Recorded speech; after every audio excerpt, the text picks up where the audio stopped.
Julian Croft ran into the hospital's emergency room. His face was slick with sweat. He breathlessly asked a doctor about a patient. The patient was from the massive freeway pileup. He needed to find Alexander Vance. In his fist, he clutched a wrinkled suit jacket. He was completely unaware of its ruined state. A doctor at the ER desk glanced up.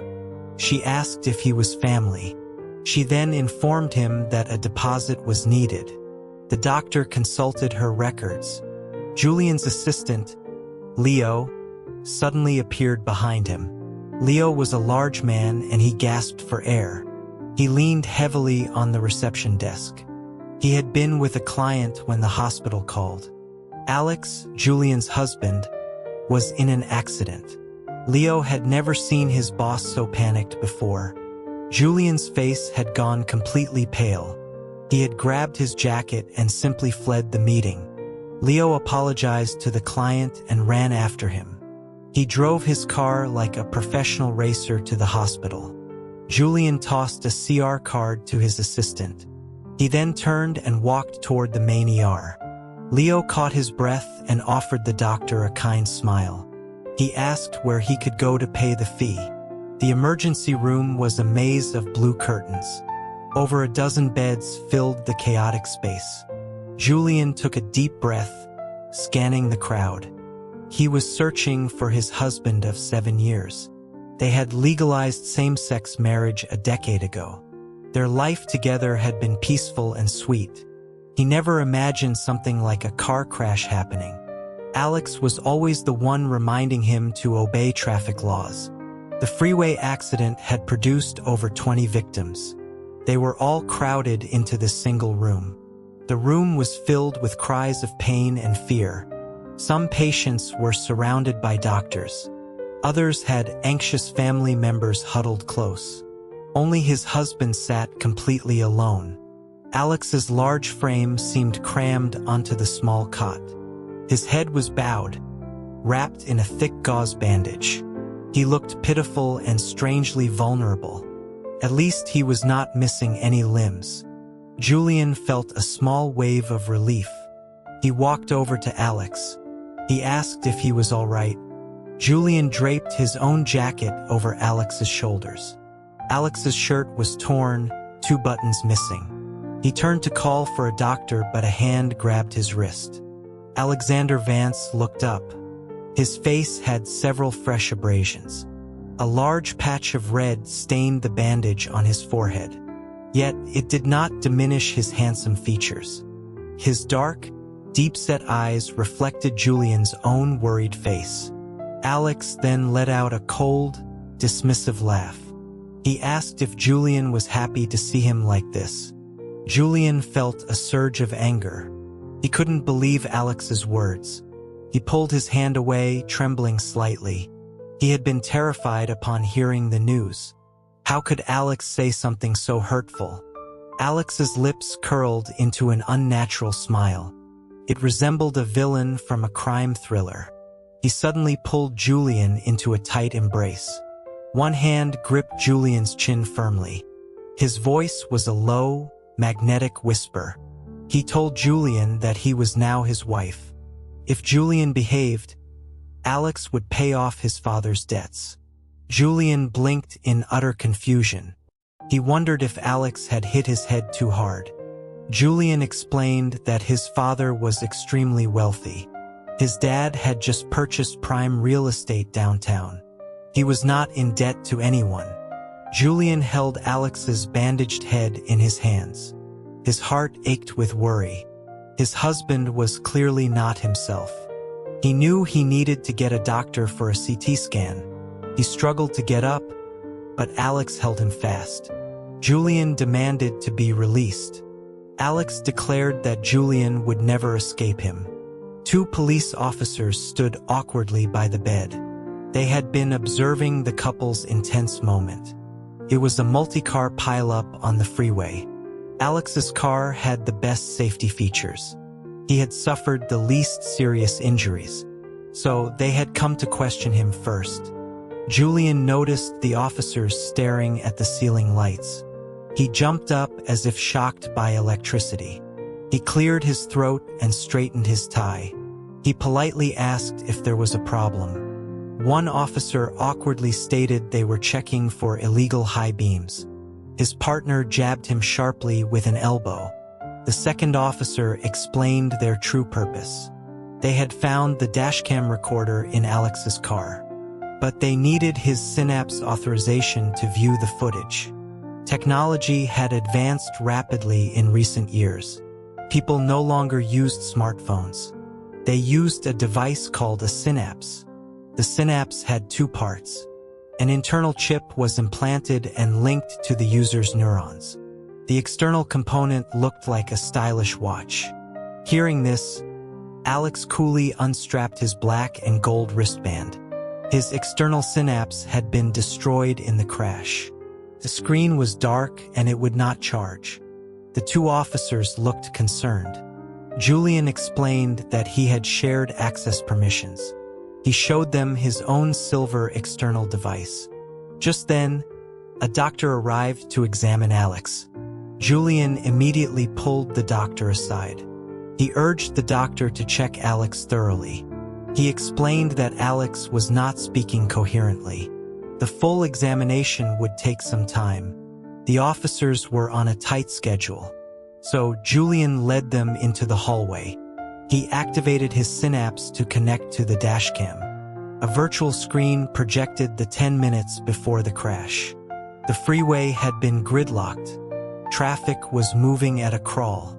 Alex's voice could be heard in the background. He sounded annoyed about another business dinner. Julian remembered sending him a message. He had told Alex he would be home late. A pang of guilt hit Julian.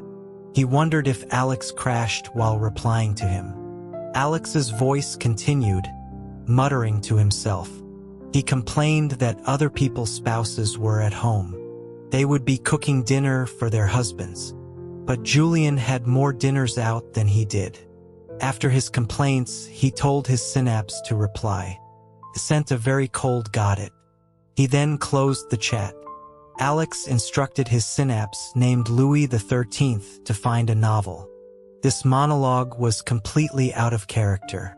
It did not fit the image of the well-known CEO.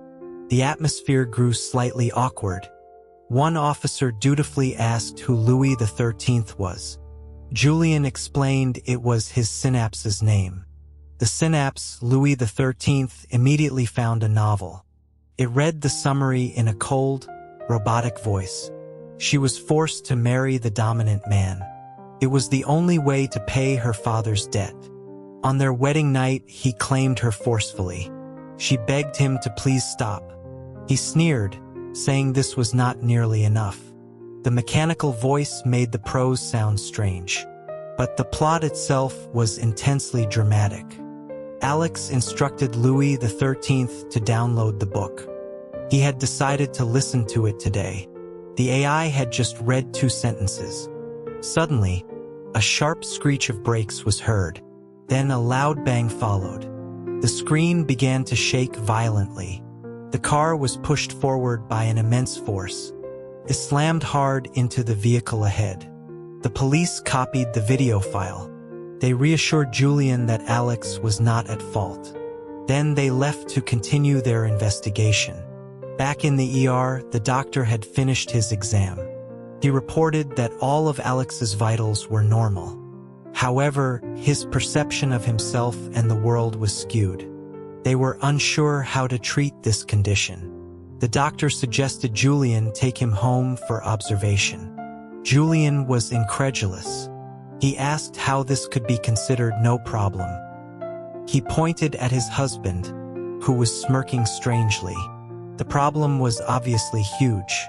Leo, the assistant, quietly offered a suggestion. He wondered if it was facial nerve damage. Alex's strange smile was a zongcai taolu, a CEO's trope. The doctor couldn't provide a clear explanation. He insisted Alex did not need to be hospitalized. So Julian had no choice but to take him home. He held Alex's hand uncertainly. They walked down the hospital corridor. filled with antiseptic smells. Their appearance attracted glances from several young women. One whispered that the tall man looked like Alexander Vance. He was the famous CEO of Vance Innovations. Another dismissed the idea as impossible. Julian was unaware of the discussion around them. He only felt the weight of countless stares. He quickened his pace. The scene felt like a tragic drama. A wife stands by her husband after a terrible accident. Alex, however, remained perfectly calm. One hand was in his pocket, the other held by his wife. He tilted his head with an amused look. He asked what trick Julian was playing now. As they reached their car, Alex suddenly pushed Julian. He pinned him against the passenger seat. He fastened the seatbelt tightly. Alex leaned in close, trapping him. He asked if Julian was trying to escape. Alex's open shirt revealed his muscular chest. It created a strangely intoxicating effect. Julian felt his face flush. He told Alex to stop being ridiculous. Julian insisted on driving. He reached to unbuckle the seatbelt, but Alex grabbed his wrist, pinning it above his head. Then he kissed him forcefully. The kiss was unlike any they had shared before. It was passionate and overwhelmingly dominant. Julian felt dizzy and momentarily forgot to resist. Alex delivered his with a wicked smile. He told Julian not to anger him. He claimed Julian could not bear his wrath. Alex then wiped his thumb across Julian's lips. He coolly shut the passenger door. He moved with a theatrical flair to the driver's side. Julian watched him, feeling deeply unsettled. He asked where Alex was going. Alex glanced at him without a word. He floored the gas pedal, peeling out of the parking spot. He did not drive toward their city apartment. Instead, he headed for their luxurious suburban mansion. At least his driving skills and basic knowledge were intact. Julian watched for a while, then gave up.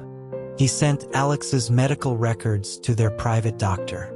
He also called the client he had stood up. He apologized sincerely for his sudden departure. Then he rubbed his tired eyes. The mansion was far from the city center. Normally, Julian would nap during this drive. Today, he did not dare to sleep. He found a cigarette and placed it between his lips. The suburban neighborhood was quiet at night. The powerful engine of their car could be heard from afar. The butler and staff came out to open the gate. They greeted him upon his return. Alex got out of the car. He pulled his little wife from the passenger seat. He held Julian firmly in his arms. He announced that from today, Julian was his wife. They were to call him Mrs. Vance. The butler's distinguished mustache twitched. He was utterly confused. They had been calling him that for 7 years. The mansion was purchased for hosting large parties. It was enormous with a large staff.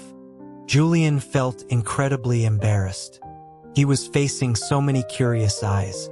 He covered his face with one hand. He assured them it was just a joke.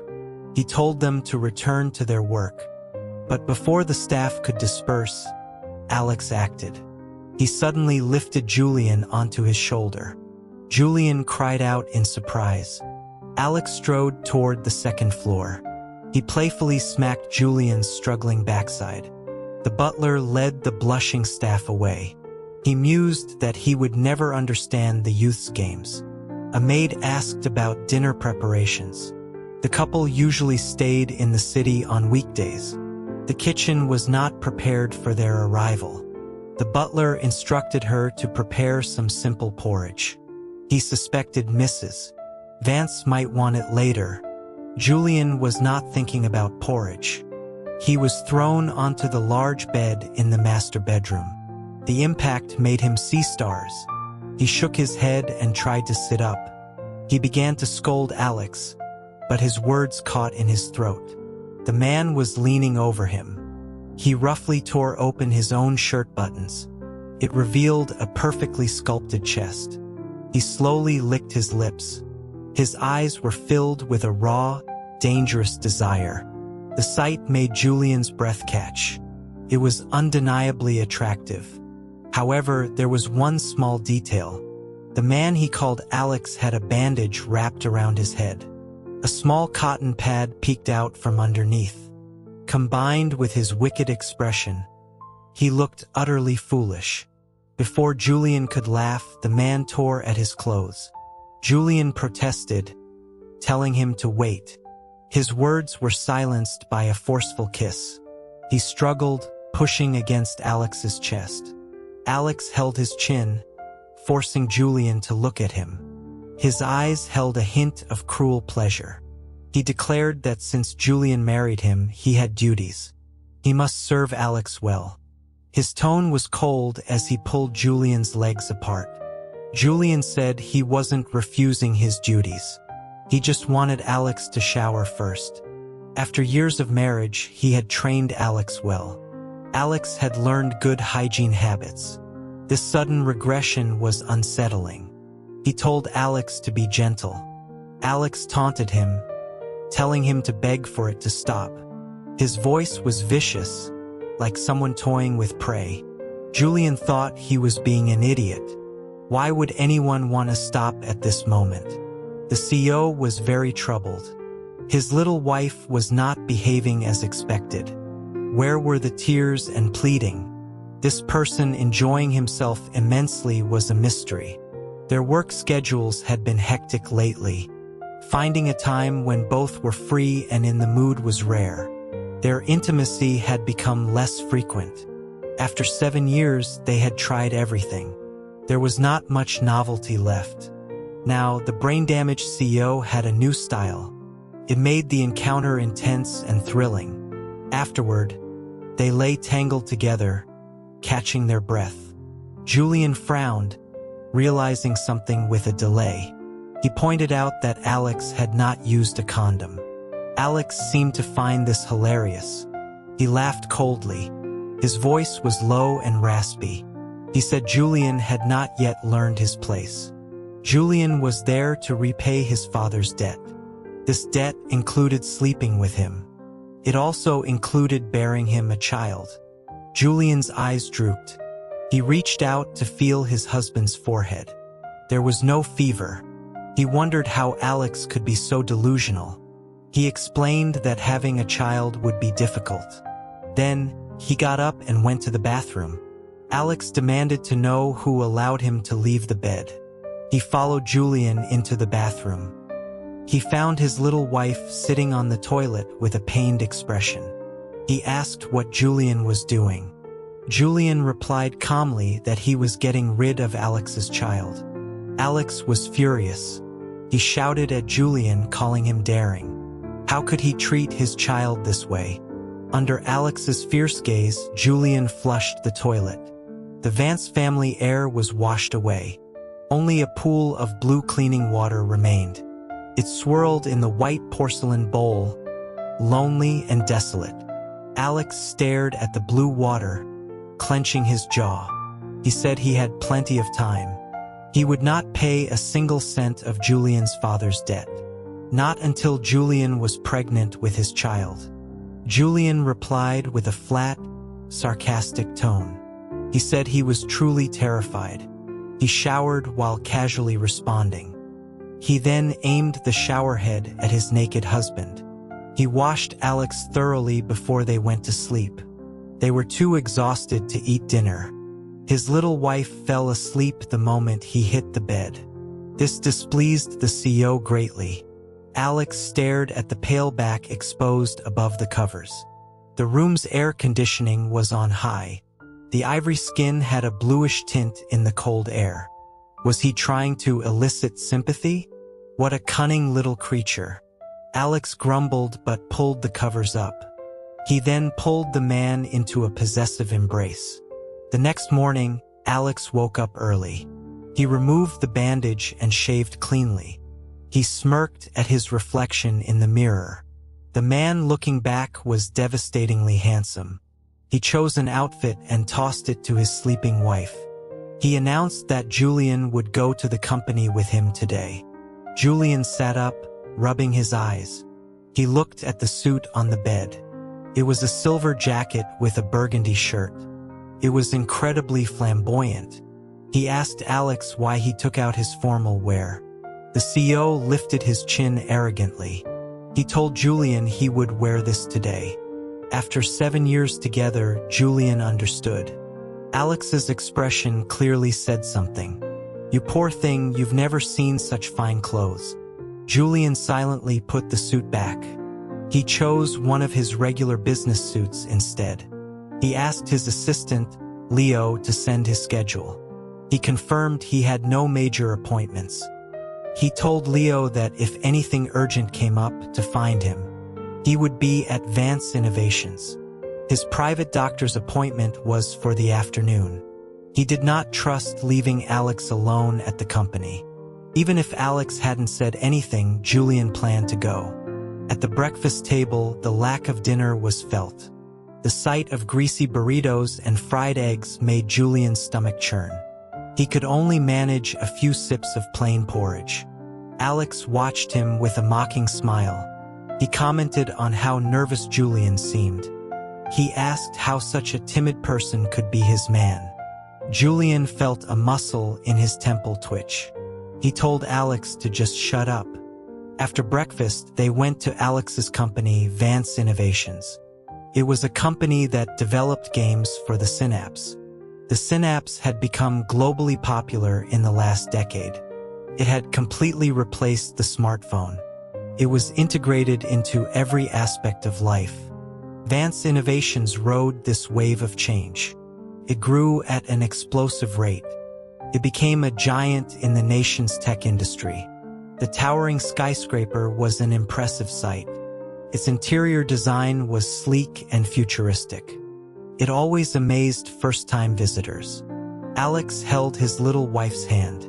He strode confidently into the CEO's private elevator. The employees watched them with wide eyes. Alex leaned in and whispered smugly. He said they must be wondering who his new lover was. As the elevator doors closed, he heard them gasp. Julian asked casually if Alex had other lovers. Alex playfully lifted his wife's chin. He asked if Julian was jealous. Julian's gaze sharpened. He thought Alex had better watch himself. The gasps outside the elevator were not imaginary. The tech elites stood frozen, staring at the closed doors. They looked at each other in terror. One whispered that Julian was here. Another guessed it was a surprise inspection. The company's group chat exploded with alerts. A message was sent to all employees. It warned them that Julian was in the building. They were all advised to be on their best behavior. One employee prayed not to make any mistakes. He said Julian was too strict. Another prayed that the CEO wouldn't mess up either. The building was filled with high-tech features. The elevators required an employee ID card to operate. Each employee had access to specific floors. Going to an unauthorized floor required special permission. The CEO's private elevator used his fingerprint. Could access any floor in the building. Alex entered the elevator and pressed the button for the top floor. As a dominant CEO, he should have a panoramic office. He should stand at the city's highest point. He should look down upon the masses every day. Julian looked at him strangely. He asked if Alex had forgotten his own office floor. He reached out and pressed a button for a middle floor. It turned out Alex did not have a top-floor office. His office was arranged in a more traditional style. It was on a central floor for easy communication. It was also safer in case of an emergency. It was not glamorous at all. The elevator chimed upon arrival. 3 secretaries stood waiting with files. Seeing Julian, they all stood up straight. They spoke twice as fast as usual. They presented the documents that needed the CEO's signature. They reminded him of a 10 o'clock meeting. They informed him that another CEO would visit at 2. The CEO nodded gravely. He wrapped an arm around his little wife's waist. He led him into the spacious office. He announced that Julian would work here from now on. Julian raised an eyebrow, looking at his husband. The three secretaries gasped in unison. The female secretary nearly stumbled in her high heels. Alex continued, explaining Julian's new role. He would be Alex's personal assistant. He would serve tea and organize files. Alex then leaned in close to Julian's ear. He whispered that Julian would also satisfy his desires. Julian's face flushed a deep red. He hadn't heard Alex say such things in a long time. He cleared his throat and pushed him away. He addressed the three secretaries with a cold expression. He said he would be working here for a while. All documents approved by the CEO must pass through him first. The secretaries bowed in perfect unison. They agreed without a moment's hesitation. Julian then canceled the afternoon meeting. He told them to reschedule for tomorrow. He announced they would both be out of the office later. Any urgent matters had to be handled that morning. The secretaries agreed immediately. The CEO watched as his subordinates obeyed his wife. They took their orders without even looking at him. They then marched out of the office in perfect formation. He felt a sense of bewilderment. The heavy wooden door clicked shut. The room fell silent. The CEO felt a sudden chill. Something was not right here. Alex turned around. He saw his little wife sitting in the CEO's chair. Julian was expertly typing in the computer's password. The computer played a welcoming chime for him. The CEO strode to the desk. He looked down at his wife condescendingly. He demanded to know how Julian knew his password. Julian looked up, completely unfazed. He said it was not a big deal. They had always shared all their passwords. The CEO's expression flickered through several emotions. He suddenly grabbed Julian from the chair. He pushed him down onto the sofa. He accused Julian of being a corporate spy. Julian was completely baffled by the accusation. Alex sneered, saying Julian was a good actor. The story about his father's debt was just a cover.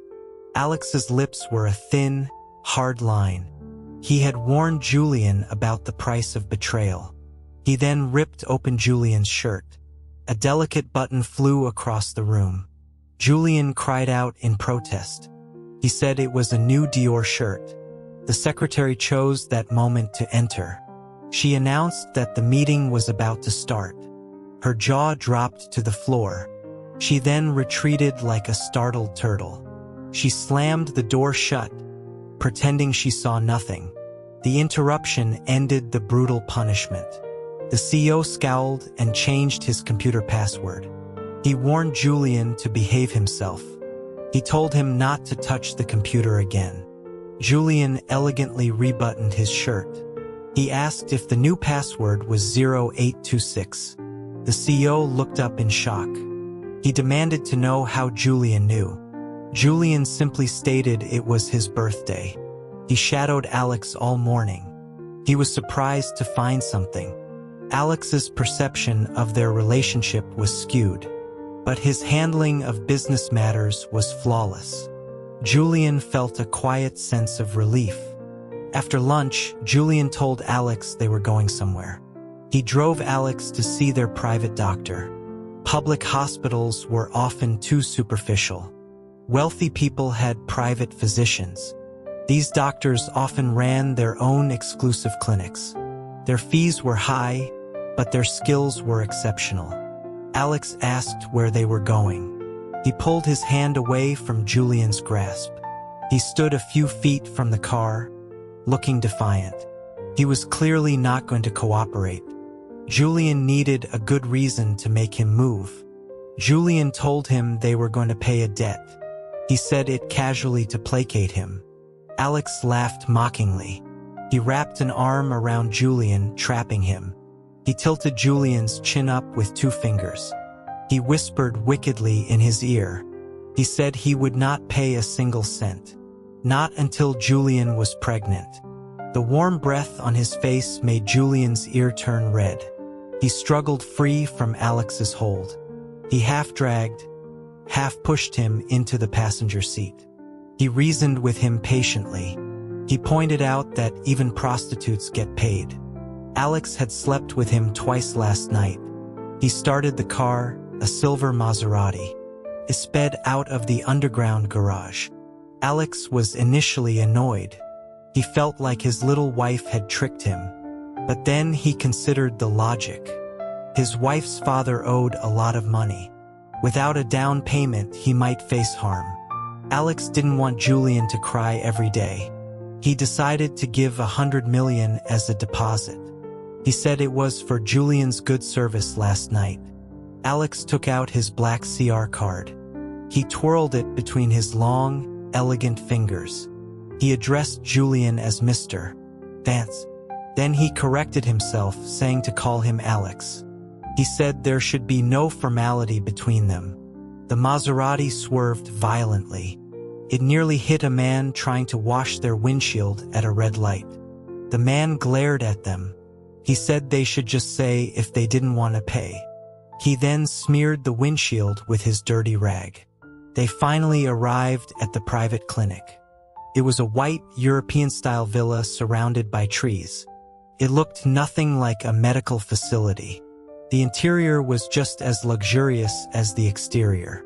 The waiting room had velvet sofas and a thick carpet. A famous painting hung on the wall. The clinic was run by Dr. Morales, a renowned specialist. He was a medical genius who had earned his doctorate at a young age. He had then decided to open a clinic for the wealthy. The receptionist asked to scan Alex's synapse. Louis XIII was still under repair. Alex was currently a primitive man without a synapse. The thoughtful receptionist issued him a temporary card. She then presented a POS machine for the card fee. Seeing the machine, Alex understood. He thought his wife's father had no taste. Borrowing money from such a vulgar place. They demanded money immediately. They didn't even try to charm him first. It was all very boring. The CEO took out his black card, feeling disappointed. He lifted his chin slightly and asked the amount. The receptionist replied it was 200. Julian took the black card from Alex. He handed it to the receptionist. Alex was shocked. He asked if it was only 2 million. He said that was a small amount. Julian could have just asked his secretary. The CEO was displeased to be bothered with such a small sum. Julian pointed to the amount on the screen. He clarified that it was $200. The receptionist printed the receipt. Alex stared at the number, then looked at Julian. He whispered that for 2 times last night he should pay 400. Julian told him to get lost. The consultation room was spacious and elegant. Dr. Morales sat behind a large, antique desk. He wore gold-rimmed glasses. He was watching a science report on a large screen. He motioned for Julian and Alex to watch with him. The report discussed the problems of artificial synapses. The synapse connected directly to the user's neurons. If the user suffered a head injury, it could cause neurological dysfunction. A neurology expert warned people to protect their heads. The scene then cut to a street in America. A protest against the synapse was taking place. The crowd chanted to abolish the technology. They wanted their smartphones back. One man was giving a passionate speech. His child had been watching a Superman movie. A piece of the ceiling fell and hit his head. Now, the boy believed he was Superman. He had tried to jump off a building 3 times this week. He also claimed to have X-ray vision. He had been beaten up by a neighbor for this. The father held up his 8-year-old son, who had a black eye. The boy grabbed the microphone from his father. He solemnly declared he would save them all. The scene was meant to be touching, but someone pointed out a legal issue. It was illegal for minors to have internal synapses. The father should be arrested. The speaker quickly fled with his son. Dr. Morales turned off the projector. He called the protesters idiots. He then invited Julian and Alex to sit down. He had already reviewed the information Julian sent, but he still needed to conduct a thorough examination. He asked for Alex's name. Alex scoffed, saying the doctor should know his name. He crossed his legs, looking defiant. He was a CEO who controlled the world's economy. Everyone knew his name, Dr. Morales apologized, claiming he was not familiar with American celebrities. He made a note on a form. Alex then sharply questioned the doctor. He asked who had sold him a luxury skincare set last week. The intelligent CEO exposed the doctor's lie. Julian's face darkened at the mention of skincare. He gave Dr. Morales a sharp look. The doctor laughed awkwardly. He noted that Alex's general memory was intact. Alex sneered, telling the doctor he was too young to fool him. The series of tests took the entire afternoon. Dr. Morales gave Julian a detailed report. He also included a very expensive bill. He explained the diagnosis. Alex was suffering from synapse dysfunction syndrome. The news report had shown similar cases. The external impact had caused memory and behavioral confusion. This information was not publicly reported in the country. The government feared it would cause mass panic. The syndrome was a new and complex field of study. Currently, there was no standard treatment. However, his mentor was researching this very topic. Dr. Morales said this with a hint of pride. He wanted his client to know how wise he was. He had chosen the right private doctor. Julian read the report carefully. It confirmed most of Alex's general memories were fine, but some memories had been replaced. His perception of himself and the world was altered. The doctor asked a crucial question. He wanted to know what was on Alex's synapse at the last moment. Julian glanced at his husband's arrogant expression. A vein throbbed in his forehead. He replied it was likely a cheesy romance novel. Dr. Morales seemed slightly disappointed. He had done his own research overnight. He had guessed it might be a different, more popular novel. Julian wondered what difference it made. Dr. Morales continued his explanation. This syndrome was very rare. Only a small percentage of people with head injuries developed it. The original developers had anticipated this. They had created a failsafe. It was an automatic memory clearing system. Most synapse data was stored externally. The internal chip had limited storage, periodically cleared old data. Once the corrupted information was cleared, Alex would recover. But the time frame for this was uncertain. He asked Julian to be patient for a few days. As he spoke, a strong force pulled Julian away. His back hit a solid chest. Warm lips pressed against his ear. A low, dangerous voice spoke. He asked Julian about talking to another man for so long. He warned his baby not to test his patience. Julian clenched his fists. He said he couldn't stand it for another day. Dr. Morales then offered to write a prescription. As a caring doctor, he aimed to meet all his clients' needs. He then sent Julian a compressed video file. Julian asked what it was. He opened the file on his synapse. Dr. Morales explained it was a collection of videos. They were of other patients with the same syndrome. He said watching them would comfort Julian. The doctor removed his glasses, smiling benevolently. Julian wondered how this could possibly be comforting. Dr. Morales said that a smile makes one younger. Julian could not bring himself to smile. He drove his husband back to their city apartment. Alex had happily paid the large bill with his black card. The apartment was a 2-story duplex where they stayed on weekdays. The first floor had the living areas. The second floor had the bedroom, study, and closet. When they bought it, Alex had made a statement. He insisted on not sleeping in separate rooms. So he bought a large apartment with only one bedroom. A hot shower helped Julian relax a little. He came out drying his hair. He saw Alex in a silk robe. Alex sat like a king on a high-backed armchair. He was sipping a glass of red wine. He beckoned to his little wife with one finger. He told Julian to come and please him. His eyes were full of desire and mockery. Julian ignored him. He quickly dried his hair with a hairdryer. The wine glass clinked loudly on the coffee table. Alex narrowed his eyes dangerously. He told Julian to come over. He said he would not repeat himself a third time. His little wife seemed frightened. He walked over, dragging the hairdryer. He then turned it on, aiming it at Alex. He styled the CEO's wet hair into a lion's mane. His slender fingers ran through Alex's hair. The CEO gripped the armrest tightly. This tormenting creature was clearly seducing him. With his hair sticking up wildly, Alex grabbed Julian's wrist. He tossed the hairdryer onto the carpet. His voice was husky. He told Julian to please him. He promised to give Julian everything he wanted.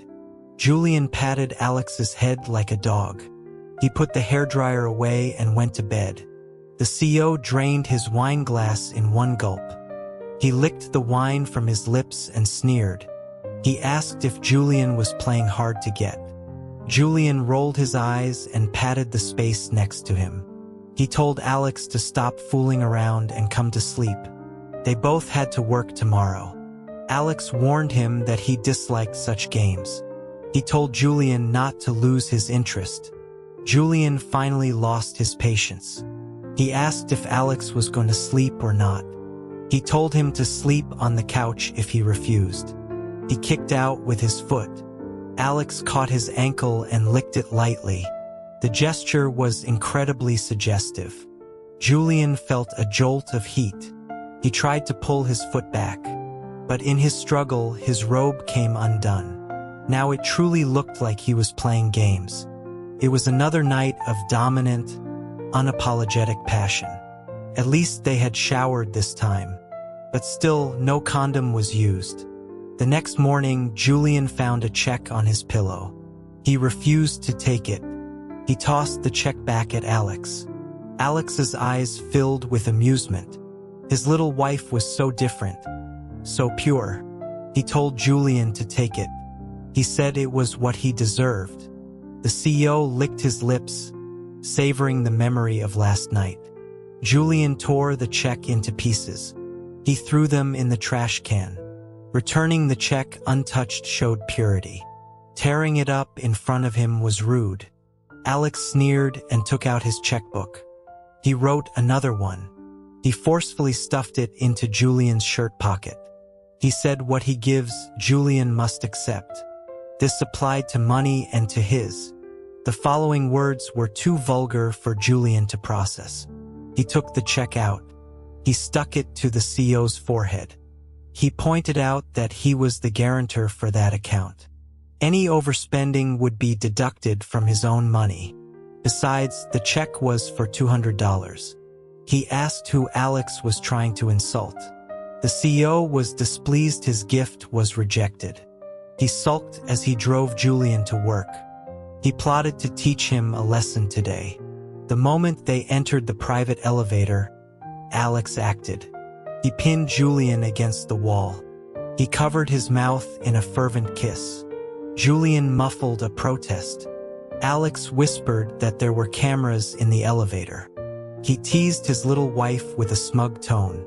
Alex was taller and broader than Julian.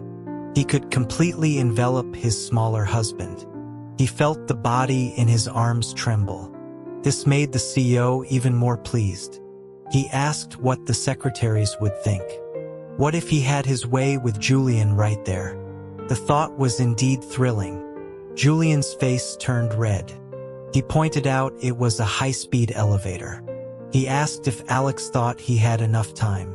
Alex chuckled, calling him a defiant man. He promised not to stop, even if Julian cried himself hoarse. Leo was already waiting outside the CEO's office. He was chatting happily with Alex's 3 secretaries. One of the secretaries, Susan, poked Leo's chubby cheek. She commented that his style was different. It didn't match the serious vibe of Julian's company, Cortex Media. Cortex Media was a top new media company.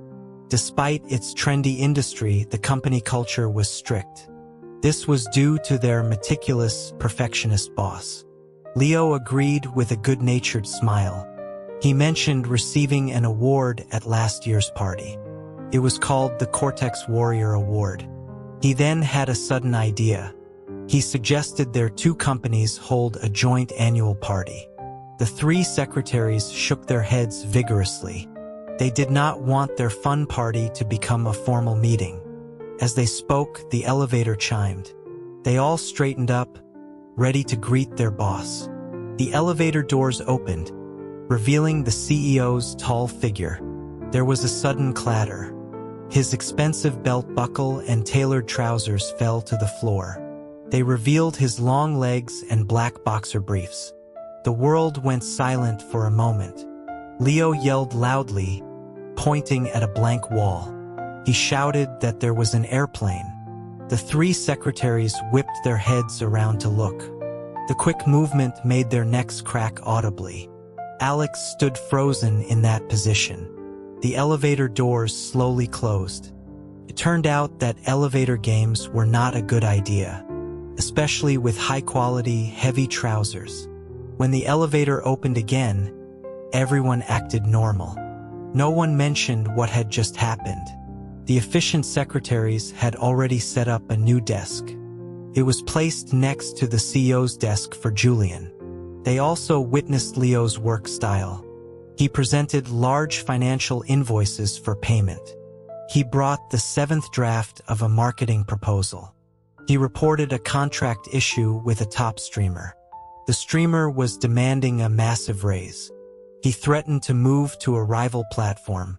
The finance department confirmed it was profitable, but it would exceed another streamer's pay. The director suggested a creative solution. The extra money could be framed as a bonus. Julian listened, holding a pen.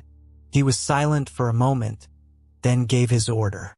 He told them to let the streamer go. Then he ordered them to sign the rival's top star, offer him 50 million more. Leo smiled and agreed without hesitation. He was unfazed by Julian's cold demeanor. Julian was extremely efficient. He finished all his work in less than an hour. Leo gathered the documents neatly. He said he had a meeting at 2. He would come back to pick Julian up. He then asked if Julian needed company for lunch.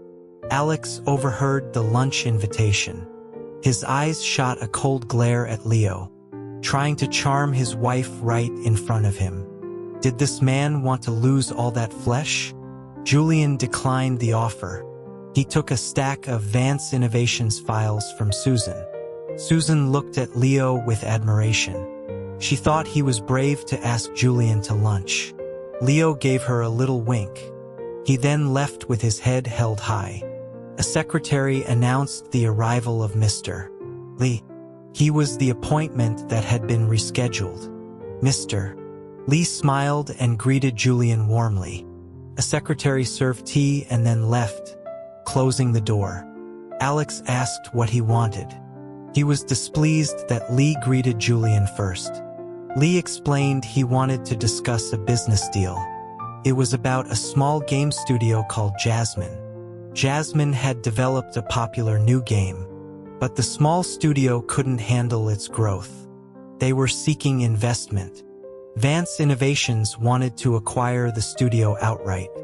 However, Alex's company specialized in competitive games. Lee's company, on the other hand, focused on the same genre as Jasmine. They were a better fit for the acquisition. Alex asked him to get to the point. His eyes were cold as he stared at Lee.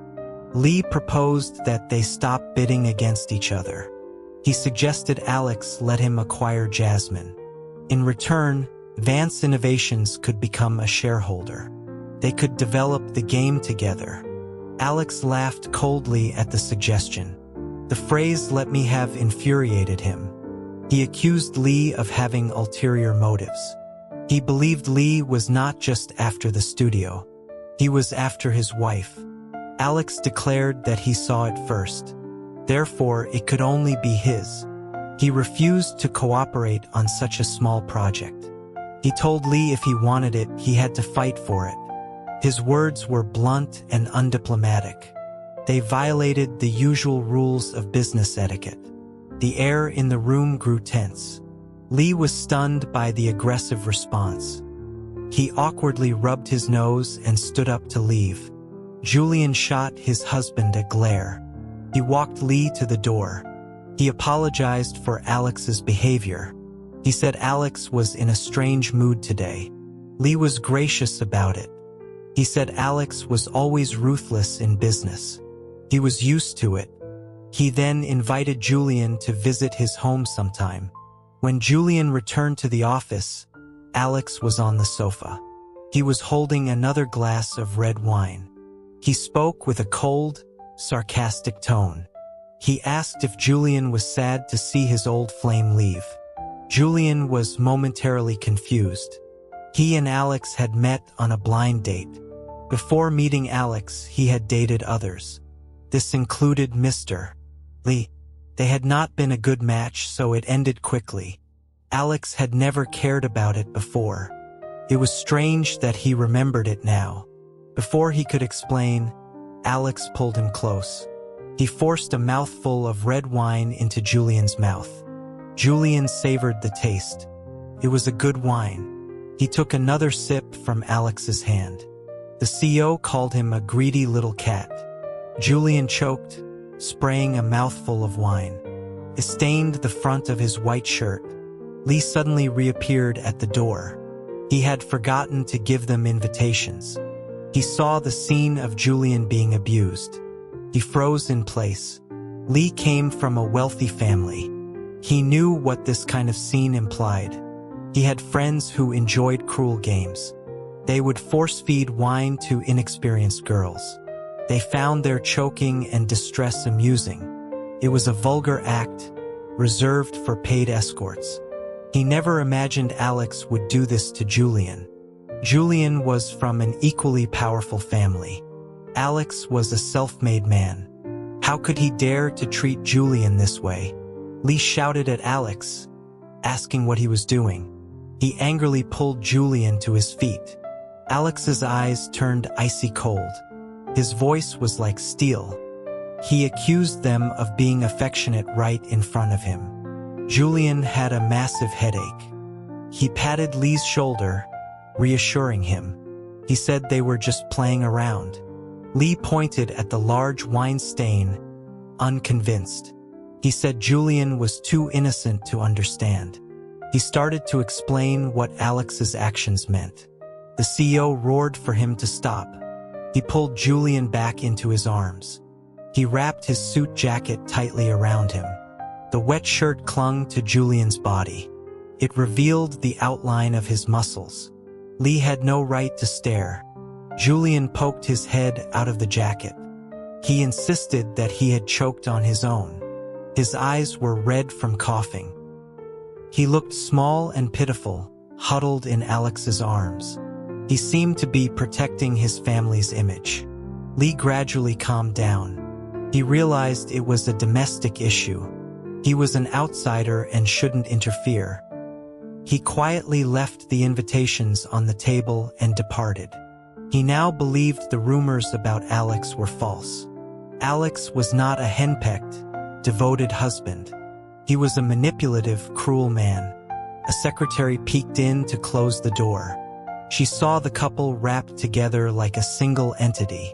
She glanced at her CEO's dark expression and flinched. She apologized for not knocking. Alex yelled at her to get out. The door slammed shut, leaving the room in silence. Julian lamented the ruin of another new shirt. He pushed Alex away and examined the damp fabric. Red wine stains were nearly impossible to remove. His synapse chimed with a new message. It was from Lee. The message offered help if Julian ever needed it. Julian's mouth twitched. Lee thought he was a victim of domestic abuse. Alex asked who the message was from. The synapse was linked to his neurons. Only he could see the content without sharing the screen. Julian said it was no one. He turned to go to the washroom. Mentioning Lee now would only make things worse. Alex narrowed his eyes. He watched his wife's evasive behavior. He was convinced Julian was contacting his rivals. He grabbed the small, fleeing creature. He threw him back onto the sofa. Julian asked what he was doing now. He sat up, but Alex embraced him from behind. Alex slowly unbuttoned the wet shirt. He whispered that they would continue what they started. He pulled the shirt down to Julian's elbows. He then picked up the unfinished glass of wine. He poured its contents over Julian's back. The cool liquid ran down his spine. It was followed by warm lips and a gentle tongue. Julian's body went limp. After their encounter, Alex gave him a clean shirt. He told Julian to wear his. The CEO found a spare shirt from the break room. It was a size too large for Julian. It hung loosely on his frame. Julian's own trousers were also stained with wine. He took them off and asked Alex for a new pair. Alex smiled wickedly. He said there were no trousers here. He then threw Julian's trousers out the window. Julian rushed to the window in disbelief. Luckily, it was a green space below. No one was around during work hours. His poor trousers were hanging on a small tree. As Julian leaned over the windowsill, his position was revealing. Alex walked over and gave him a playful slap. He told Julian to come and help him with his work. The CEO sat in his large office chair. He patted his sturdy thighs. He gestured for his little wife to sit on his lap. He taunted Julian, asking if he wanted to steal secrets. He said if Julian sat there, he would show him everything.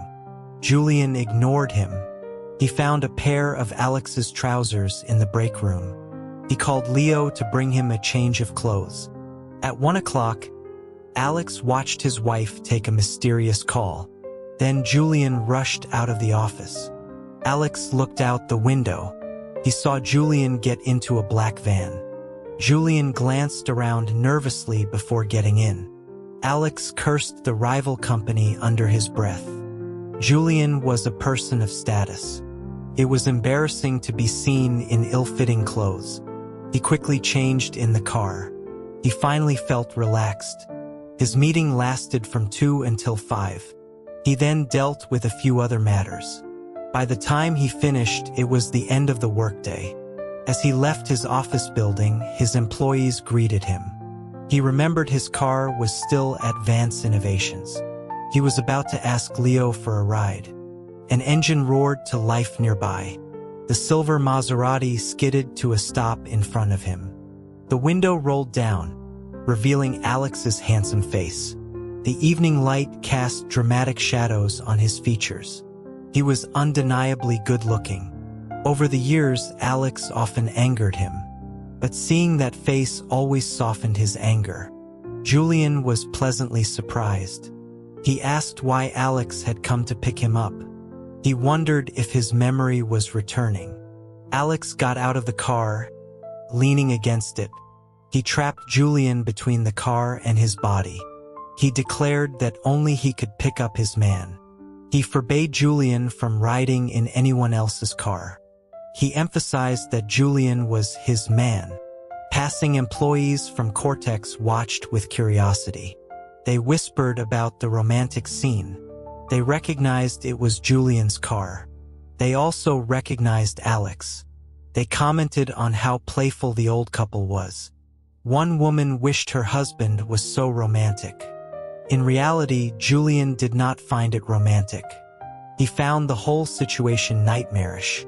The cheesy lines were delivered with dramatic emphasis. As they drove onto the main road, Julian noticed their direction. At a red light, he saw they were in the wrong lane. He told Alex not to go back to the mansion. It was too far for a work night. He used his synapse to set the car's navigation. He selected their city apartment on the virtual map. The CEO leaned over with a smile. He licked Julian's chin. He asked if his baby was eager to fulfill his duties. Julian blushed slightly. He asked where Alex was taking him. Alex replied they were going to a place of amusement. He gave a mysterious wink and turned the car. They drove in the opposite direction of home. Julian's phone rang. The caller ID showed Dad. He had to answer. His father asked if he was done with work. He used Julian's childhood nickname. Julian confirmed he was finished for the day. He glanced at the route, still confused. His father then asked about that boy. His tone was not as warm as usual when referring to Alex. Julian said Alex was driving. His father used to dislike Alex. That was mainly because he struggled to accept his son's orientation. Over the years, Alex had won him over. He had proved himself in business. He was also very charming to his father-in-law. His father's tone had changed from that boy to my dear son. This sudden shift in tone was worrying. His father said a friend had given him some lobsters. He wanted them to come home for the weekend. Julian looked at Alex, lost in his fantasy role. He explained they had an event that weekend. He would let his father know their plans later. After hanging up, Julian looked out the window. The scenery had changed, and his face paled. They were in a district known for its nightlife. Bright lights and loud music filled the air. Alex smiled and led him out of the car. He tipped the valet generously. Julian's fists clenched as he saw how familiar Alex was here. As a CEO, Alex often came home late, but he always told Julian where he was going. His destinations never included this nightclub. A rock singer was performing on stage. The main show had not yet started. The club was filled with business professionals. They shed their corporate skins for the night. They loosened their ties and messed up their hair. They transformed into carefree revelers. A dancer in revealing clothes caught Julian's eye. She blew him a kiss.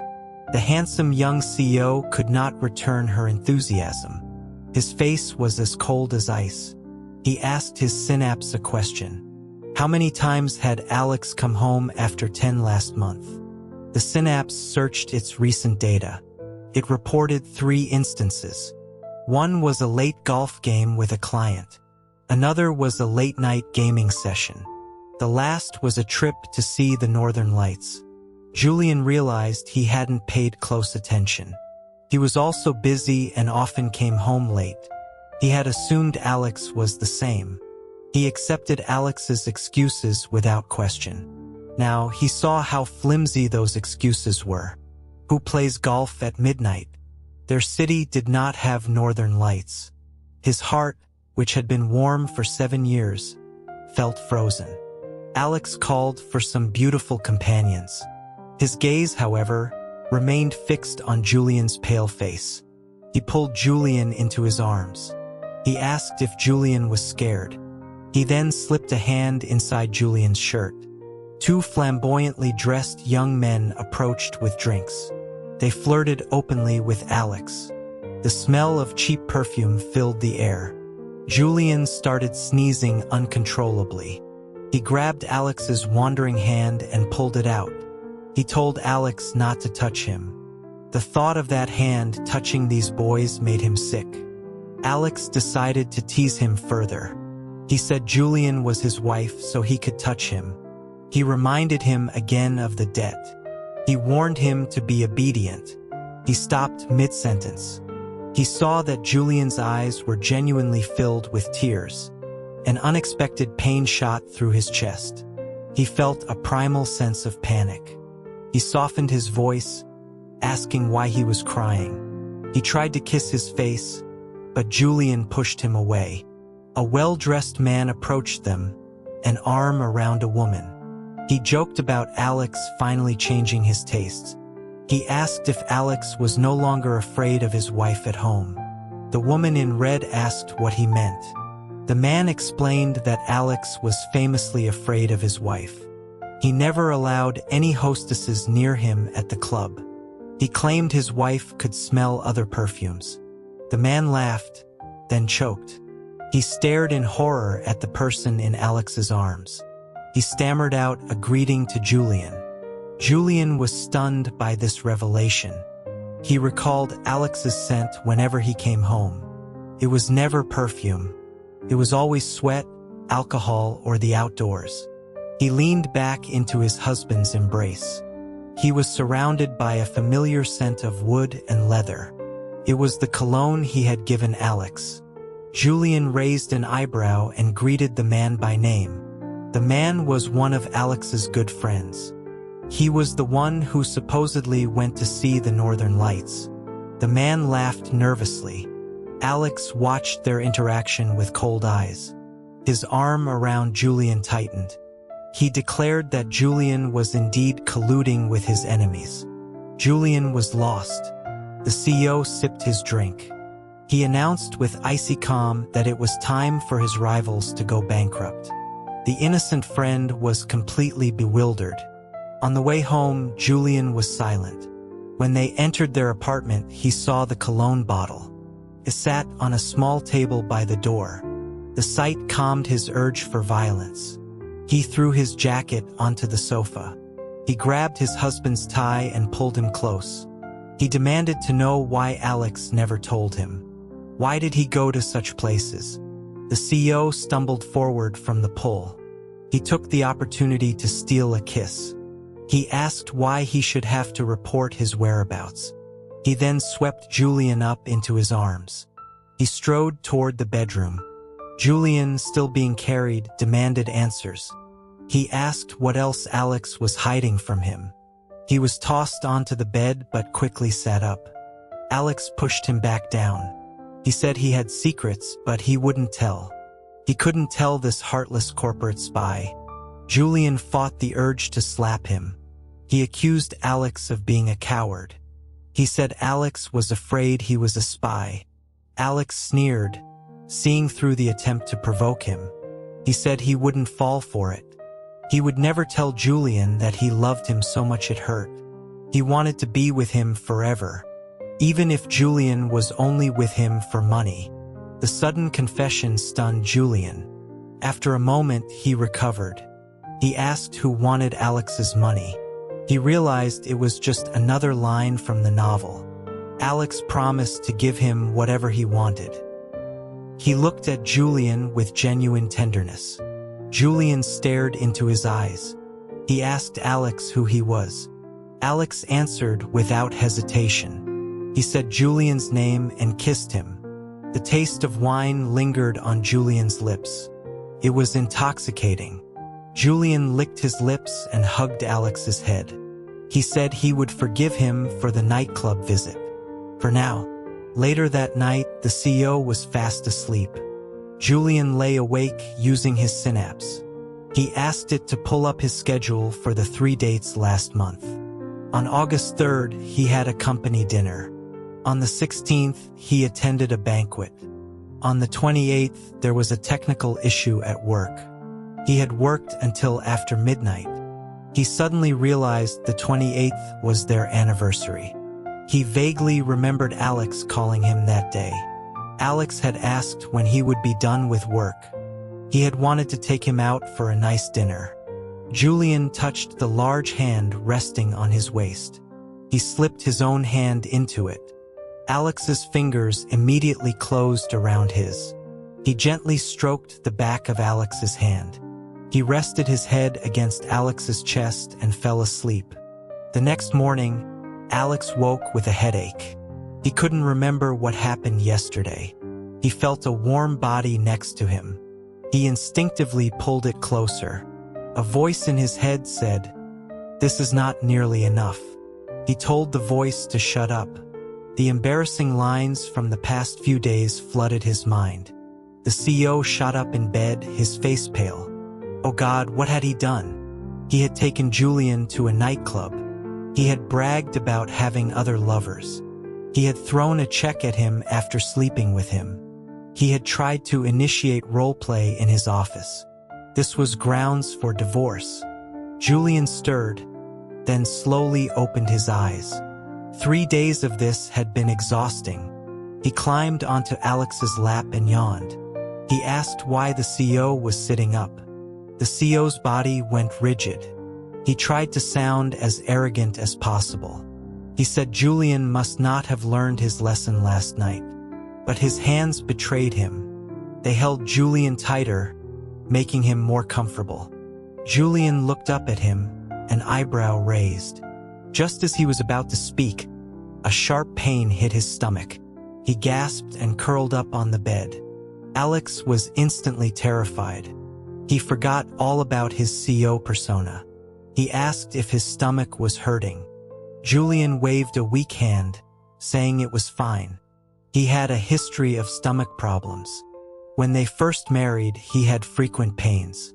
Alex had learned to cook soups and porridges for him. He had nursed him back to health. Now, it only acted up if he missed meals or drank alcohol. Last night, he had done both. Alex touched his pale face, his heart aching. He got out of bed to make him food, but he felt Julian's suspicious gaze on him. He took a deep breath and struck a pose. He turned back with a dramatic flair. He tucked his little wife back into bed. He ordered him not to leave the bed until he returned. Then he strode out of the room like an emperor. He ducked into the kitchen. He rubbed the goosebumps off his arms. Those lines had been so embarrassing to say. He quickly started making a simple porridge. He found the stomach medicine they hadn't used in years. It was a paste to be taken before meals. Upstairs, Julian had washed up, but he was too tired and had crawled back into bed. Alex saw the air conditioning blowing on his back. He wanted to cover him with a blanket, but his persona wouldn't allow it. So he coughed and slapped his rear playfully. He asked who Julian was trying to seduce. He then forced himself to stop. He made Julian take the medicine. Julian obediently swallowed it. He let the CO carry him back to bed. He then asked if Alex's memory had returned. The CO stumbled, his words faltering. After 7 years, Julian knew him too well. He had known since the first sentence this morning. He narrowed his eyes. He asked which transgression they should settle first. The CO dove headfirst into a pile of pillows. He played dead. Julian asked if that would save him from a beating. Alex's muffled voice swore he had done nothing wrong. Julian reminded him of his ridiculous nickname for himself. After a beating, the CEO still had to make breakfast. The warm porridge and soft buns soothed Julian's stomach. His mood improved considerably. He gently touched the small, healing cut on Alex's head. He said they needed to go back to the hospital tomorrow. He was still worried. Alex insisted he was fine. He said Dr. Morales was just a quack trying to take their money. Julian asked why he bought the expensive skincare set then. The CEO choked on his porridge. Julian suppressed a smile. He said a checkup was necessary. He planned to sue the Synapse manufacturer. He needed the doctor's report. Alex thought for a moment. He said the user manual did have a risk. Then a brilliant idea struck him. He called Julian baby and said this was a business opportunity. Julian was not used to the affectionate term, but the speaker seemed oblivious. Alex proposed creating a shockproof internal synapse. Julian pointed out the technical and legal challenges. Alex then revealed an even better idea: a manual memory clearing application. When someone's brain got scrambled, their spouse could just reset it. The black Maybach was still being repaired. They had to share a car to work again. Julian sat in the passenger seat. He casually asked if he needed to be a secretary today. Alex looked embarrassed and dropped him off at Cortex. He promised to pick him up after work. Julian teased him about needing someone to serve him tea, and to satisfy the embarrassed CEO shut him up with a kiss. Julian laughed and kissed him back before getting out. Alex watched him go, a thoughtful look on his face. He felt like Julian was a little more affectionate. The thought made him happy. The staff at Vance Innovations noticed Julian wasn't there. A subtle wave of relief and joy spread through the building. Alex's secretaries were waiting for him. They kept their heads down until he was close. Life was returning to normal, but there were still some after-effects to deal with. Julian's father was one of them. He was still expecting them for the weekend. Julian reminded Alex that his father seemed upset. Alex was certain it was Lee's fault. He believed Lee had tattled on him. To appease his father-in-law, Alex took a rare bottle of wine. At Julian's family home, his father was sitting alone. He did not look happy. Alex immediately presented the wine as a gift. His father-in-law just grunted. Alex leaned in and whispered a secret to him. He described a new romantic game he had learned. It involved wine and a white shirt. He said it had worked wonders in appeasing Julian. He winked, suggesting his father-in-law try it. The old man's expression changed instantly. He laughed and playfully called Alex a rascal. In just a few minutes, the tension was gone. Julian watched them from a distance, smiling softly. When they first met, Alex was just starting his company. His father had looked down on him. Now, Vance Innovations was more valuable than his father's company. But Alex still treated his father with the same respect. Julian called out his name softly. Alex turned, then suddenly swayed on his feet. Julian rushed to support him.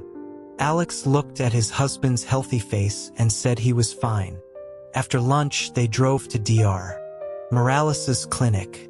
On the way, the Synapse repair shop called. They had recovered the data from Louis XIII. But the device itself would take longer to fix. They suggested buying a new one in the meantime. Julian joked about naming the new one Louis XIV. The Maserati screeched to a halt. Alex turned and pinched Julian's cheek. His expression was dark. He told Julian not to smile. Julian was confused.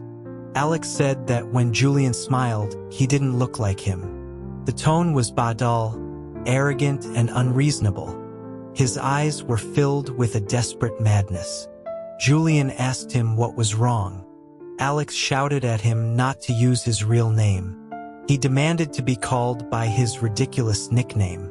Dr. Morales explained that this kind of relapse was rare. It was likely due to the advanced nature of Alex's synapse. He had entered a new narrative. This time, he didn't see Julian as his wife. He saw him as a substitute for someone else. The doctor gave him a list of materials for reference. It was a list of novels with a stand-in lover theme. Julian threw the list in the trash. He asked the doctor if he remembered his profession. Dr. Morales explained it was part of psychological counseling. He was preparing Julian for the days ahead. Julian told him to remove that service from the bill. The doctor then revealed another piece of information. It was a new research paper from his mentor. It was confidential and required a fee to view. It stated that the patient's delusions often mix with real memories. He suggested Julian might uncover some of his husband's secrets. Julian nodded, his expression darkening. He wondered who he was, the person Julian supposedly resembled. That evening, they returned to the mansion. Alex sat on the sofa like a king.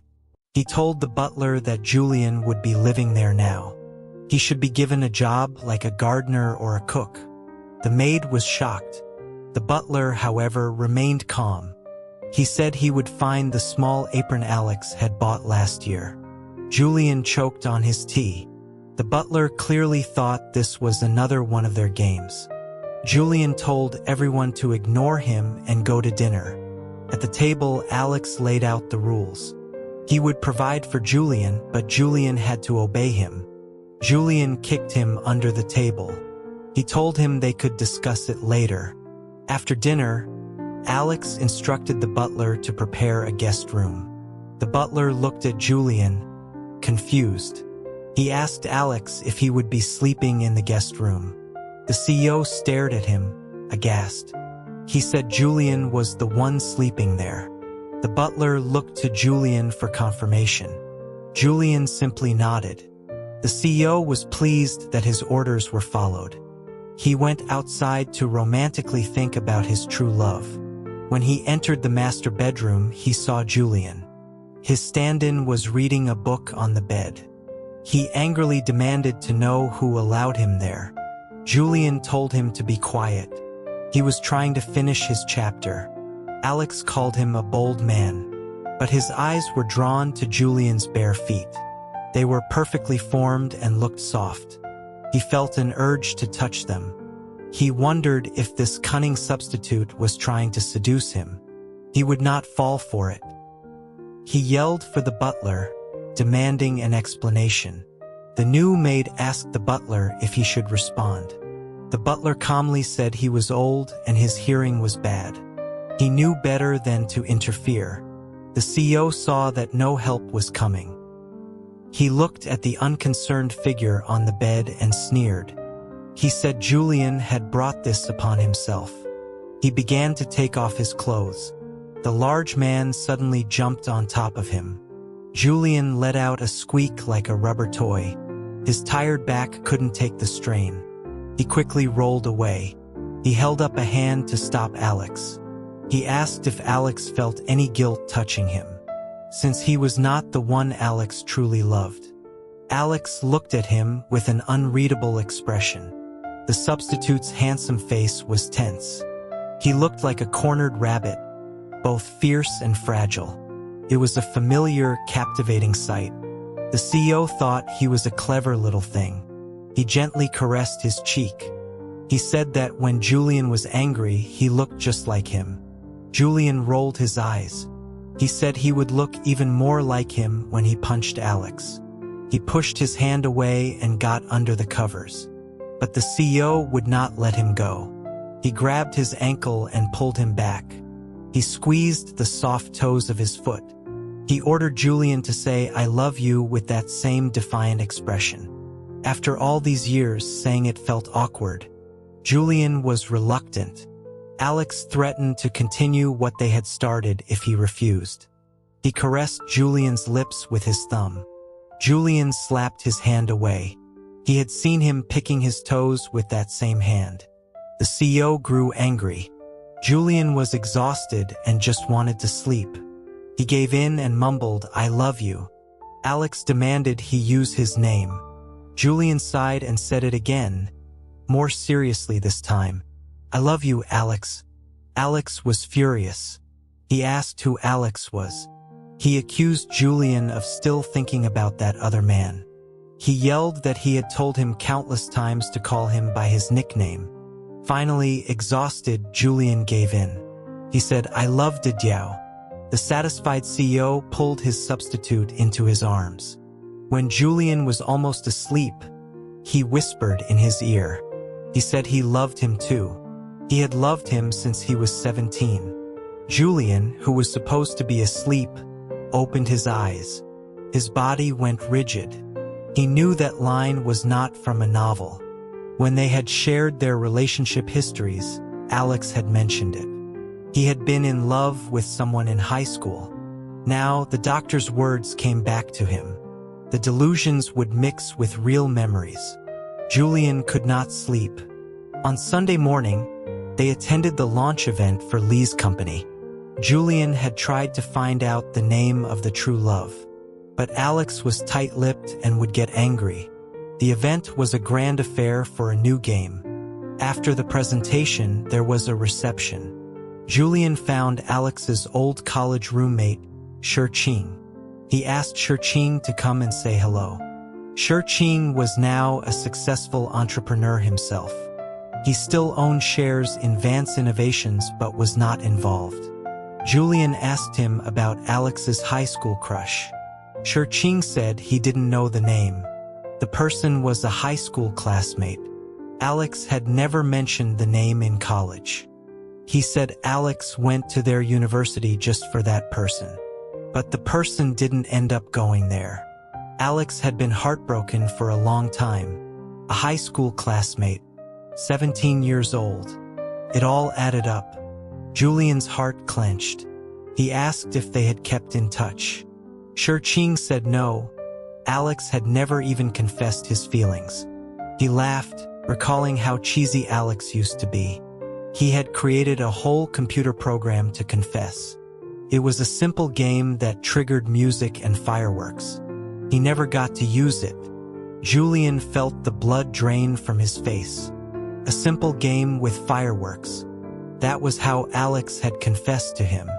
He had said he made a new game and wanted Julian to try it. It was a crude, simple game. When he won, his phone played loud music. Fireworks went off in a nearby square. Alex had then said, "Julian, I like you. Be my boyfriend." Programmer's clumsy romance. Now, after so many years, he knew the truth. That confession was not meant for him. It was a leftover intended for someone else. The beautiful memory was now tainted. It made Julian feel sick. Ching noticed his pale face and grew concerned. He wondered if he had said something wrong. Julian excused himself, saying he needed the restroom. Ching rushed over to Alex. He asked if Alex had been talking about his high school crush. Alex said Julian already knew. Ching then asked about the confession program. He asked if Alex had ever explained that. Alex sipped his drink calmly. He said there was nothing to explain. Julian was just a substitute. Ching was struck dumb. He couldn't believe his friend would say such a thing. Alex just sneered, saying Julian knew his place. After the reception, Alex went to play squash with friends. Julian drove home alone. The mansion felt empty and cold. He sat in the basement, staring at a locked door. It was a storage room he had never entered. It was Alex's private space, filled with his childhood secrets. He had always respected his privacy, but now he felt a desperate need to know. His stomach ached, and tears fell from his eyes. What if their entire life together had been a lie? He touched the keypad on the door. He tried a few common passwords, but they didn't work. Finally, in desperation, he entered his own birthday 0826. The door beeped and unlocked. He found it strange. A room holding secrets of a past love, opened by the current one's birthday. The room was messy, filled with old things. An old computer, a broken bicycle, a chipped knife. There was also a bail receipt from a detention center. On a clean table was a photo of Alex with his mother. Next to it was a silver briefcase. Engraved on it were the words "My love" in German. The box was unlocked. Julian hesitated, afraid of what he might find. Love letters, photos of the other man. The truth could be devastating. He opened the box. There were no incriminating items, just a collection of random, mundane things. A broken pen, a chipped eraser, an old photo album. The pen and eraser looked familiar. He opened the album and saw a photo of himself from high school. It was cropped from a school promotional picture. He remembered taking that photo with a girl he didn't know. The girl's part had been cut out of the photo. The entire album was filled with pictures of him. Some were from the honor roll, some from yearbooks. Many were candid shots from sporting events. He then remembered the broken pen. It had been his, dropped from a second-floor window. The girls who dropped it had searched but couldn't find it. A strange, unbelievable feeling washed over him. Alex had known him in high school. The so-called first love, the dream boy, was him. All these years, Alex had never said a word. He found other items. An old homework notebook of his, a school uniform he'd thrown away. and a slightly bent high jump bar. He remembered that bar clearly. He had failed a jump and landed painfully on it. Alex had not only kept it but had drawn 2 sad faces on it. Julian thought, "All right, Alex, just wait until you're sane again." That evening, a drunk CEO returned home.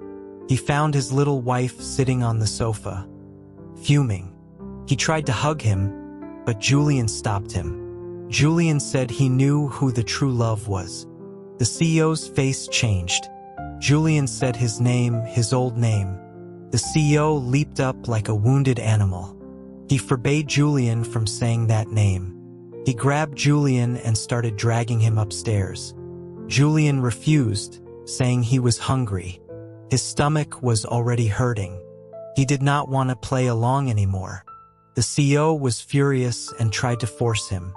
The new maid watched, terrified by the scene. Julian's stomach pain intensified. He told Alex to stop, that he was in pain. His voice was quiet, but Alex heard it. The words had a magical effect. The raging dragon instantly froze. He released Julian and saw his pale face. He held him close, his eyes full of worry. He murmured that he also had a bad stomach. He placed a warm hand on Julian's abdomen. He sent the maid to get the stomach medicine. The butler brought a bowl of warm soup. Alex fed the medicine to Julian himself. Julian was embarrassed by the attention but was too weak to protest. Alex said Julian had to do as he said. He whispered that Julian was more obedient than he was. Julian remembered how Alex always tried to feed him when he was sick. He had always refused, taught to be independent. After taking the medicine, he received a gentle kiss. Alex sighed. This cunning substitute knew how to play weak. He couldn't resist that familiar face in pain. He made sure Julian ate a soft meal. Then he carried him upstairs. He paused at the master bedroom, then took him to the guest room. Julian watched him, amused. He asked if Alex was sure about this. The CEO looked conflicted. The substitute was too tempting to be near. He couldn't betray his true love. He left Julian with a melancholic goodbye.